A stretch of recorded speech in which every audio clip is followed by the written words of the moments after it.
All right, so now we're gonna just progress, keep doing examples, keep building those skills, so on and so forth. All right, now this is just the foundation. This is gonna help us do a lot of really cool stuff with Pythagorean theorem here in the future. All right, so same thing, just review step 1, find largest square factor. All right, so I have them written up there. So one thing you can do is you can just take your calculator. You can do 80 divided by 1. Well, obviously that's going to work. 1 really doesn't help us with anything. Then I can go to the next number. I can do 80 divided by 4. Well, that produces a whole number. I get 4 and 20. But again, as you build your number sense, you can say, well, 20, that has some square factors in it itself. 4 is not the largest one. I can do 80 divided by 9. Doesn't work. 80 divided by 16. So really cool things start to happen. All right. So I'm going to just throw down this 2. That stays. And it breaks up into the square root of 16 and the square root of 5. All right. Those are square factors. 16 is the largest one. Now, something I want to mention is you notice how I'm writing the square root each and every time until I don't need it anymore. All right. So step 1, find the largest square factor. And I wrote the largest square factor out front, 16. Now, see, once you can master this first step, I'm just going to go, this was step 3 before, but it's really just then simplify. All right. All right. It just really becomes 2 steps. You get 2. What's the square root of 16? 4. Then radical 5. And then you just do 2 times 4, which is 8. Radical 5. Boom. That's the answer. All right. Same thing with 320. Again, this is going to take skills. All right. There's all kinds of perfect square factors. I can divide by 4. That works. I can divide by 360 by 16. Ooh, that actually doesn't work. But let's see, about 36. That works. Actually, hold on. Oops, I started typing in the wrong number. 16 actually does work. 320 divided by 64. That works as well.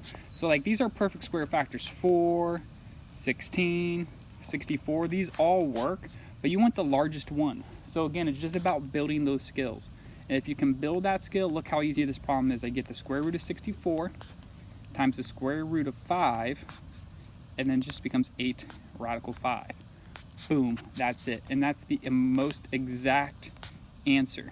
I can plug the square root of 320 in my calculator, and it's approximately 17.9. This is an estimate. A lot of times these are good, but not all the times are approximate good. Sometimes you need exact answers. All right. So let's cruise along. All right. So look, we really just have a bunch of practice problems. I'm going to go through every single one of these problems. If you want to listen to the video, be my guest. But if you just feel like you can do these on your own and that's all you want to do it. Just watch the videos at the end. Just make sure you got all the correct answers, I guess. But nonetheless, let's see. Also, these right here, maybe you want to write these down on a piece of paper.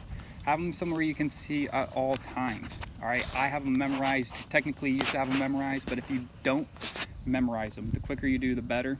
All right, so the largest square factor of 50 is 25, radical 2, 5, radical 2. All right. Number 2 is the square root of 12. We got a smaller number here.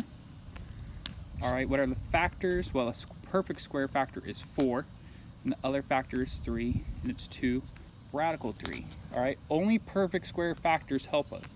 All right, just to elaborate, if you did the square root of 2 and the square root of 6, none of this can be simplified. All right, 2 and 6 aren't perfect squares, so the square root of those numbers are just some crazy decimals. The punchline of finding perfect squares is that we can simplify them under the square root. All right. So 2 radical 3 is the answer. Bada bing, bada boom. Let's keep rolling along. 125, it's going to be the square root of 25 and the square root of 5. Notice how I'm writing these square roots each and every single time until I don't need it. An example is when I don't need it, well, what's the square root of 25? It's exactly 5. Then I have the square root of 5. All right. See, I'll just go straight down. That way I'm not bouncing back and forth so much. 32. again, you guys might be starting to build these skills and maybe you're beating me to these problems. That's good, that's what I want. All right, the square root is 32. The largest square factor is 16. 4 is a square factor, 8's just a factor. You want the largest square factor. Square root of 500, the largest factor of that, largest square factor is 100, and then 5. What's the square root of 100? 10, and then you're left with the square root of 5. Also, number 9, I love this problem. Why? Don't overthink it. What's the square root of 16? You already know that's just 4. All right. I like to throw these numbers in. Why? Students start to overthink things and they're trying to find the largest square factor and do this and that and that and this. Just realize that there's some numbers that when you do the square root, it's just a single whole number. That's what we want. That's the punchline. All right.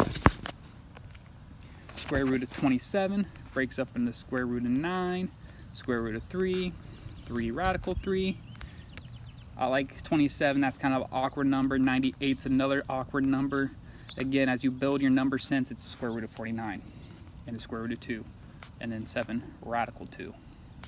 All right, another really awkward number, 147. Again, you might have to play with this a little bit. Divide 147 by 4, that doesn't work. 147 divided by 9, not good. 147 divided by 16, not good. 147 divided by 36, not good. But then I do 147 divided by 49, which is a perfect square. Then I also get 3. All right, so sometimes you have to use brute force and just divide all the numbers until you find what works. And again, the more you practice this, the more you're going to develop your skills, and you see it's 7 radical 3. And see how we're just doing each and every single one of these problems in 2 steps.